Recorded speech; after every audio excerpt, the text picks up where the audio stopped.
A Roth conversion can create a massive benefit for the right situation, but the details matter. I'm James Derrick, president of Smedley Financial. Today, I will be talking with Jordan Hadfield about orange sorbet and the Roth IRA.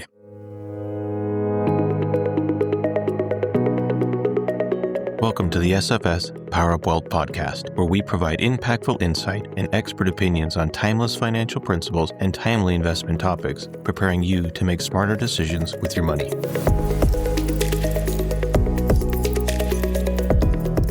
Thank you for joining me today, Jordan. Yes, James, thanks for having me. Jordan has a CFP designation and is the Vice President of Wealth Management at Smedley Financial Services. Jordan, you recently wrote about the Roth conversion. Why don't you start out by sharing with us the story about the orange sorbet and the pink wheel? Yeah, the pink wheel of Roth conversions. Everyone keeps asking me, what does the pink wheel have to do with Roth conversions? The story goes like this. So I have a sweet tooth. Unfortunately, that sweet tooth has passed on to my children. And late one night, it was a Friday night, a little bit later, my kids wanted ice cream. And ice cream sounded pretty good to me. So I was like, all right, this is a good idea. I'll go pick up some ice cream. So I jumped in my wife's car and I drove to our closest grocery store to get some ice cream. And I took a phone call. So I park, I walk into the store. I'm paying attention to my phone call, grab my ice cream, check out, and I'm walking back to the car. Well, I'm not really paying attention. I'm on the phone. So I climb into the car and it's dark, and that's important. I climb into the car and the first thing I notice is kind of a rear view mirror ornament and a sweater in the front seat that I didn't recognize. And as I turned and kind of looked forward, I saw this pink steering wheel cover. And James, you'd be shocked if you knew how long it took me to realize that I'd gotten into the wrong car. And I was so embarrassed. I came flying out of that car so fast, looking around. I was paranoid that somebody saw me and was going to accuse me of trying to steal something. I was so embarrassed. But the truth is, it was the exact same car that my wife drives, and it was parked right next in the same adjacent spot. And so it was very easy to just, hey, this is my wife's car. I jump in, but lock your doors, I guess, is the moral of the story when you go to the grocery store. But yeah, I got into the wrong car thinking it was the right one. What does that have to do with Roth conversions? Well, I think that in our industry, we often tote the Roth IRA as being one of the most powerful wealth building tools that exists. And that's because it is. The Roth is really, really cool. I mean, you get tax-free growth. That is a win for investors across the board. Anytime we can get tax-free anything, we're jumping up and down in excitement. Tax-free growth in a retirement account over 40 years, 50 years can be tremendous. So it is an incredible tool. And because it's an incredible tool, people get excited about it, about the Roth IRA. And for those that don't contribute directly to a Roth IRA because of income limits, or they've got a lot of assets in traditional, they want to take advantage of that. And so I think sometimes, due to the hype for the Roth IRA in our industry, some investors forget about the details. And what happens is they see the vehicle, which is the Roth IRA, and it looks like the right vehicle. It sounds like the right vehicle, and they get into it and they don't see the pink steering wheel cover. In other words, it's the wrong vehicle for them for whatever reason. And there's a number of reasons this may be true. The Roth conversion is not right for them, but they are so fixated on the pros, they don't notice they're getting into a vehicle that isn't going to get them where they want to go. So because the Roth IRA contributions are taxed before they go into the account and then not taxed later, the tax rate is one of the most pivotal inputs for the calculations. And if we knew that taxes were always going to go up, then the Roth IRA suddenly makes sense for most people. I mean, if you knew that taxes were going to be double next year, you would probably want to do a Roth IRA conversion. The reality is people have been talking about higher taxes for decades. And in our lifetimes, we've seen nothing but lower taxes. Exactly. So that is one key consideration. If we know that taxes are going up, if we're in the 22% tax bracket and we know that taxes are going up, the Roth conversion makes a ton of sense. So before we jump into some of the details that could impact individuals, let's talk about this bigger tax rate. Do you think it will be going up? No, I don't. For the lower tax brackets, absolutely not. For 50 years, we've been talking about how taxes are going to go up. And for the lower tax brackets, they've only gone down. They haven't gone up. They've only gone down. But the government does have a lot of debt. Yes. They need to raise some money somehow. Yeah, they do, and I think they will, but I don't think the lower tax brackets is where they're going to raise the money. That tax bracket is already being squeezed, number one. Number two, it's really bad for re-election. If you raise the tax bracket on the lower income class, it's really hard to get that vote again next cycle. And number three, there's a number of ways that the government can tax us outside of income tax. And I think they'll use some of those ways to generate more income as opposed to raising the income tax. And those ways are often not noticed. I mean, they're felt, but it's difficult to place the blame on your president for raising those taxes. Yeah. They often go under the radar. One of these that goes under the radar that we don't think about as a tax is inflation. Inflation in its own way is like a tax, and it's a way for the government is then able to print money, which causes inflation, but it also helps fund the government. Another way is tariffs. I mean, that's something we've seen, and with current legislation that tariffs have gone away. But, there's a lot of people that were cheering on tariffs, not realizing that that was largely a tax on the American people, and that absolutely contributed to inflation. That was a tax that the federal government was collecting that was indirect from it. It was separate from income tax, and people just didn't understand it because it's a complex issue. Yeah, I think a lot of people are going to have a hard time accepting it even now, although the numbers do support it. I mean, the idea is basically, though, that if, let's say, Ford is manufacturing an SUV and they want to sell it, they are going to pass on the higher costs to their customers. Correct. If they can. Yeah, absolutely. I mean, that's business. 100%. Okay, so let's get back to the Roth IRA then. We don't know what taxes are going to be like in the future. That's true. So then what other benchmarks or red flags are we looking for to know whether a Roth IRA is a good idea or bad idea?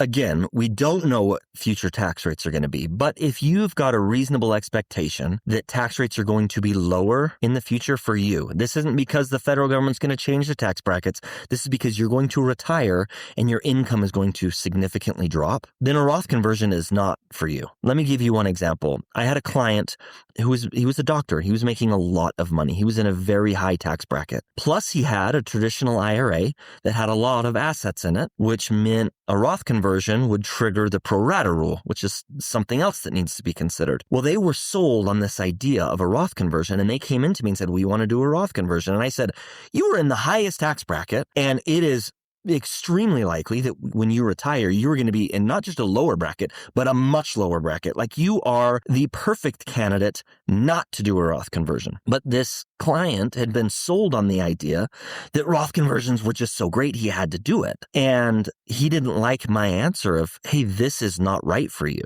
And it doesn't make sense. There isn't a world where it made sense for him to do a Roth conversion, but he was so fixated on this vehicle that he didn't see the pink steering wheel cover. It was not his vehicle. It was not the right vehicle for him. He was fixated on the wrong things. And, if you find yourself in a high tax bracket with a reasonable expectation to be in a lower tax bracket in retirement, it is not a time to do a Roth conversion. What about tax deductions or tax credits? Do these come into play as well? Yeah, that's right. There's lots of little things that need to be considered besides just your taxable income and your current tax bracket. For example, there's another situation. I had a client who was in the 12% tax bracket. He was retired and low income. Just looking at the surface, a Roth conversion sounds like it makes a lot of sense for him. He's in the 12% tax bracket. That's a very low bracket. You want to fill up that 12% bracket because it's so low. Let's do Roth conversions. But in his situation, not all of his Social Security was being taxed. In other words, for every dollar that he converted up to a point, it would bring in $1 of Social Security to be taxed. So he converts $1 and he's going to pay roughly 24 cents in federal income tax. That's not 12%, that's closer to 24. Every dollar that's converted, another $1 of Social Security comes in. That's $2 added to his taxable income. Another thing for him is capital gains rates. He was in the 0% capital gains rates. So he could place trades, the long-term capital gains, and pay 0 taxes. We add a Roth conversion. Well, now he's paying 15% on those capital gains, long-term capital gains trades. This is not considered when we're just looking about, oh, my income's low, I'm in the 12% tax bracket. Another thing that needs to be considered, of course, is Medicaid and IRMAA tax. There's lots of little things that need to be considered. The Roth IRA is absolutely fantastic. I love the Roth IRA. Roth conversions in the right situation are fantastic. But again, I think our industry hypes them so much that every investor out there is thinking, I got to do a Roth conversion, and they jump into it, even though, again, there's that pink steering wheel cover it's not for them. It's not their car, not the right vehicle. You really have to crunch the numbers then. Yes. What would you recommend for anybody who is questioning whether they should be doing a Roth IRA? And tell us, does that apply to the Roth 401k contributions as well? Anytime we contribute to traditional or Roth, we need to take into account both current and future tax brackets. Now, we've already stated future tax brackets are unknown, but they still need to be considered.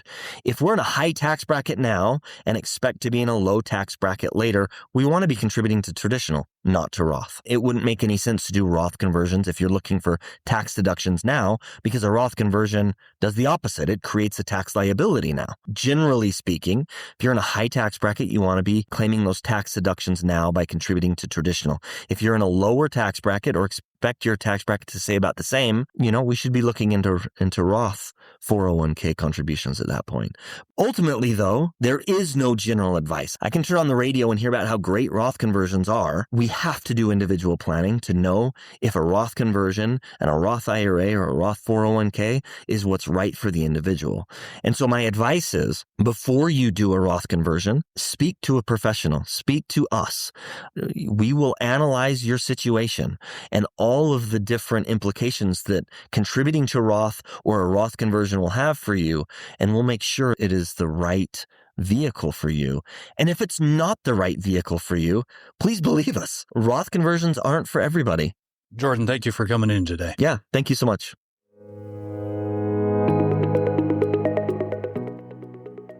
Thank you for joining the Power Up Wealth podcast. Smedley Financial is located at 102 South, 200 East, Suite 100 in Salt Lake City, Utah, 84111. Call us today at 800-748-4788. You can also find us on the web at smedleyfinancial.com, Facebook, Instagram, Twitter, and LinkedIn. The views expressed are Smedley Financial's and should not be construed directly or indirectly as an offer to buy or sell any securities or services mentioned herein. Investing is subject to risks, including loss of principal invested. Past performance is not a guarantee of future results. No strategy can assure a profit nor protect against loss. Please note that individual situations can vary. Therefore, the information should only be relied upon when coordinated with individual professional advice. Securities offered through Osaic Wealth, Inc., member FINRA SIPC. Investment advisory services offered through Smedley Financial Services, Inc. Osaic Wealth is separately owned, and other entities and or marketing names, products, or services referenced here are independent of Osaic Wealth.